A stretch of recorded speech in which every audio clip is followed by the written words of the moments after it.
নমস্কার বন্ধুগণ, শাশুড়ি বৌমার কিচেনে আপনাদের স্বাগতম। আজকে আমরা যাচ্ছি চণ্ডীঘাট চা বাগানে, যেটা আমাদের উধারবন্দ এরিয়াতে স্থিত। আমরা শিলচরে থাকি, তো আপনারা হয়তো অনেকেই চিনেন শিলচর, যেহেতু আমাদের সব ভিউয়ার্সদের লোকেদের এর জন্য। আর যারা চিনেন না ওদেরকে বলছি, শিলচর আসামের একটা ছোটো মোটো জায়গা। তো ওইখানের একটা এরিয়াতে আমাদের একটা চা বাগান আছে, যেটা চণ্ডীঘাট চা বাগান নামে প্রসিদ্ধ।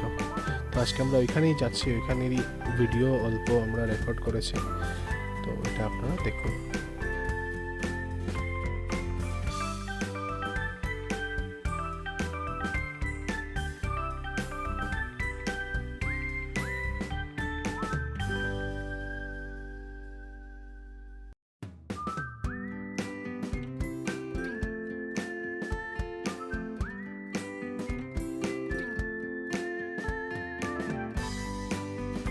আপনাদের যদি এই ভিডিওটা ভালো লেগে থাকে তাহলে আমাদের চ্যানেলটাকে সাবস্ক্রাইব করে দেবেন আর ভিডিওটা লাইক অ্যান্ড শেয়ার করে দেবেন।